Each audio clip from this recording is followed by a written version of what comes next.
ఆకాశవాణి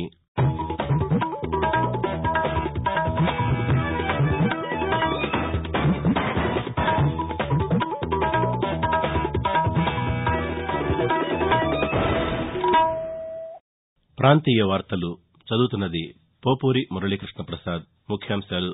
పరీక్షల ముందు విద్యార్థుల్లో ఒత్తిడిని పోగొట్టేందుకు ప్రధానమంత్రి నరేంద్ర మోదీ ఈరోజు పరీక్షా పే చర్చ కార్యక్రమం నిర్వహించారు.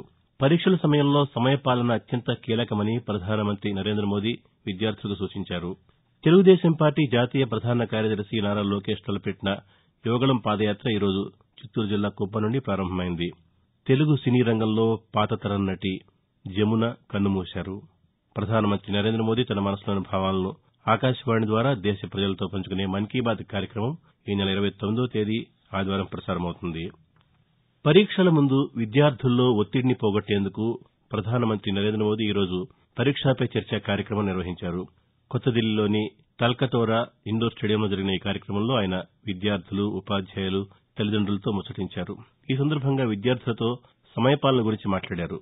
రోజూ ఇంట్లో అమ్మను చూస్తే సమయపాలన ఎలా నిర్వహించుకోవాలో మనకు తెలుస్తుందని అన్నారు. పరీక్షల సమయంలో సమయపాలన ఎంతో ముఖ్యమని ప్రధాని పేర్కొంటూ, देखिए, सिर्फ परीक्षा के लिए ही नहीं, वैसे भी जीवन में टाइम मैनेजमेंट प्रति हमें जागरूक रहना चाहिए. परीक्षा और नो परीक्षा, आपने देखा होगा काम का ढेर क्यों हो जाता है. काम का ढेर इसलिए हो जाता है समय पर उसको किया नहीं इसलिए, और काम करने की कभी थकान नहीं होती. काम करने से संतोष होता है. काम न करने से थकान लगती है. सामने दिखता है अरे इतना सारा काम, और उसी की थकान लगती है. करना शुरू करें. दूसरा, आप कभी कागज पे अपना पेंसिल लेके डायरी पे लिखिए. एक हफ्ते भर आप नोट कीजिए कि आप अपना समय कहाँ बिताते हैं. अगर पढ़ाई भी करते हैं तो कितना समय किस विषय को देते हैं. ఈ కార్యక్రమం ద్వారా చిన్నారుల మధ్య ఉండడం ఎంతో ఆనందంగా ఉందని ప్రధాని వెల్లడించారు. పరీక్షా పే చర్చ కార్యక్రమం తనకు పరీక్ష అని ప్రధాని చమత్కరిస్తూ, ये परीक्षा पे चर्चा मेरी भी परीक्षा है और देश के कोटि विद्यार्थी मेरी परीक्षा ले रहे हैं और मुझे ये परीक्षा देने में खुशी होती है, आनंद आता है, क्योंकि मुझे जो सवाल मिलते हैं लाखों की तादाद में, बहुत प्रोएक्टिवली बच्चे सवाल पूछते हैं, अपनी समस्या बताते हैं, व्यक्तिगत पीड़ा भी बताते हैं. मेरे लिए बड़ा सौभाग्य है कि मेरे देश का युवा मन क्या सोचता है. ఆంధ్రప్రదేశ్ అభివృద్దికి కేంద్ర ప్రభుత్వం కట్టుబడి ఉందని కేంద్ర సమాచార శాఖ సహాయ మంత్రి దేవ్సింగ్ చౌహాన్ పునరుద్ఘాటించారు. తూర్పుగోదావరి జిల్లా రాజమహేంద్రవరంలో ఆయన పాతికేయులతో మాట్లాడుతూ, రాష్టంలో వివిధ అభివృద్ది పథకాల కోసం కేంద్రం ఇస్తున్న నిధులు పక్కదారి పడుతున్నాయని ఆరోపించారు. కేంద్ర పథకాలను రాష్ట ప్రభుత్వం తమ పథకాలుగా పేర్కొంటోందని కేంద్ర సహాయ మంత్రి విమర్శిస్తూ, और गांव के विकास के लिए गांव में फंड भी देना पड़ेगा और वो पैसा जो है जो पंचायत के अकाउंट में जो सरपंच और लोकल कमेटी का जो अधिकार है कि उसका हम यूज करेंगे. यहाँ की सरकार न कोई इंडस्ट्री चला रही है, यहाँ की सरकार न कोई इकोनॉमिक एक्टिविटीज करती है. इसके कारण यहाँ की जनता माइग्रेट हो रही है और यहाँ का यूथ निराश, अनएम्प्लॉयमेंट. इनकी इकोनॉमिक केवल 2 थिंग्स पे डिपेंड है, वाइन्स एंड माइन्स. ఆంధ్రప్రదేశ్ రాష్ట ఉన్నత న్యాయస్థానం అదనపు న్యాయమూర్తులుగా జస్టిస్ వెంకట జ్యోతిర్మయి ప్రతాప మరియు జస్టిస్ వి గోపాలకృష్ణారావు ఈరోజు బాధ్యతలు స్వీకరించారు. ఆంధ్రప్రదేశ్ రాష్ట ఉన్నత న్యాయస్థానం మొదటి కోర్టు హాల్లో జరిగిన ప్రమాణ స్వీకార కార్యక్రమంలో తొలుత భారత రాష్టపతి జారీ చేసిన నోటిఫికేషన్ ఆర్డర్ను రిజిస్టార్ జనరల్ లక్ష్మణరావు చదివి వినిపించారు. అనంతరం రాష్ట ఉన్నత న్యాయస్థానం ప్రధాన న్యాయమూర్తి జస్టిస్ ప్రశాంత్ కుమార్ మిశ్రా వారిరువురి చేత ప్రమాణ స్వీకారం చేయించారు. తెలుగుదేశం పార్టీ జాతీయ ప్రధాన కార్యదర్శి నారా లోకేష్ తలపెట్టిన యువగళం పాదయాత్ర ఈరోజు చిత్తూరు జిల్లా కుప్పం నుండి ప్రారంభమైంది. ఉదయం 11:03 ఆయన పాదయాత్రను ప్రారంభించారు. తొలుత కుప్పం సమీపంలోని లక్ష్మీపురంలో ఉన్న శ్రీ వరదరాజేశ్వర ఆలయంలో ఆయన ప్రత్యేక పూజలు నిర్వహించారు. అనంతరం 4000 కిలోమీటర్ల యువగళం పాదయాత్రను ప్రారంభించారు. కుప్పంలో మధ్యాహ్నం 3 గంటలకు జరిగే యువగళం సభలో ఆయన పాల్గొంటారు. ఆకాశవాణి ప్రాంతీయ వార్తలు వింటున్నారు. తెలుగు సినీ రంగంలో పాతతరం నటి జమున కన్నుమూశారు. ఆమె వయస్సు 86 సంవత్సరాలు. గత కొంతకాలంగా అనారోగ్యంతో బాధపడుతున్న ఆమె హైదరాబాద్లోని తన నివాసంలో ఈ ఉదయం తుది శ్వాస విడిచారు. 1936 ఆగస్టు 30న హంపీలో ఆమె జన్మించారు. 1953లో పుట్టినిల్లు సినిమాతో జమున సినీ రంగ ప్రవేశం చేశారు. తెలుగు, కన్నడ, తమిళ, హిందీ సినిమాల్లో నటించారు. సత్యభామ పాత్రకు ఆమె చిరునామాగా నిలిచారు. తమ సినిమా జమున సినీ ప్రస్థానంలో మైలురాయిగా నిలిచింది.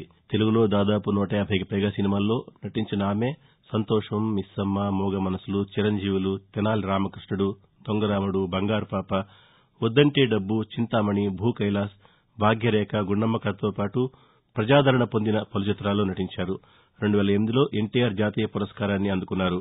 1964, 1968లో ఉత్తమ సహాయ నటిగా జమునకు ఫిల్మ్ఫేర్ అవార్డులు లభించాయి. అగ్రశ్రేణి కథానాయకులందరితో ఆమె నటించారు. తనదైన వాచకం, నటనతో ప్రేక్షకులను అలరించారు. నటిగానే కాకుండా రాజకీయాల్లోనూ జమున రాణించారు. 1989లో కాంగ్రెస్ పార్టీ తరఫున రాజమండ్రి నుండి లోక్సభకు ఆమె ఎన్నికయ్యారు. జమున మృతి పట్ల పలువురు సినీ, రాజకీయ ప్రముఖులు సంతాపం వ్యక్తం చేశారు. జమున అభినయించిన పాత్రలు ఆత్మవిశ్వాసానికి ప్రతీకగా, మహిళా సాధికారతకు నిదర్శనంగా నిలుస్తాయని పూర్వ ఉపరాష్టపతి ఎం వెంకయ్యనాయుడు తన సందేశంలో పేర్కొన్నారు. జమున మృతిపై ముఖ్యమంత్రి వైఎస్ జగన్మోహన్ రెడ్డి సంతాపం వ్యక్తం చేస్తూ ఆమె మృతితో తెలుగు చిత్రసీమలో స్వర్ణయుగానికి తెరపడినట్లయిందని అన్నారు. రేపు రథసప్తమి పర్వదినాన్ని పురస్కరించుకుని శ్రీకాకుళం జిల్లాలోని ప్రసిద్ద పుణ్యక్షేత్రం అరసవెల్లి సూర్యనారాయణ దేవస్థానంలో విస్తృతంగా ఏర్పాట్లు చేశారు. ఈ అర్ధరాతి నుంచి ప్రత్యేక పూజా కార్యక్రమాలు ప్రారంభమవుతాయి.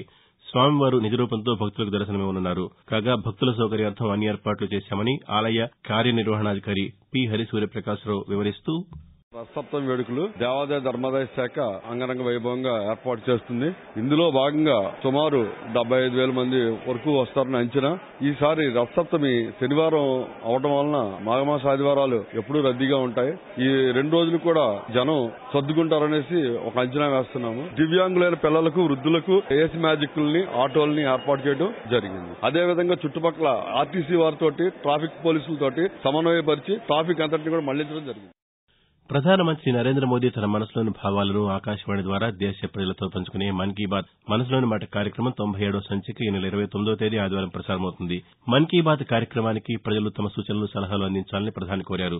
ప్రజలు తమ స్వర సందేశాలను 18001178000 నంబరుకు ఈ సాయంకాలం వరకు పంపవచ్చు.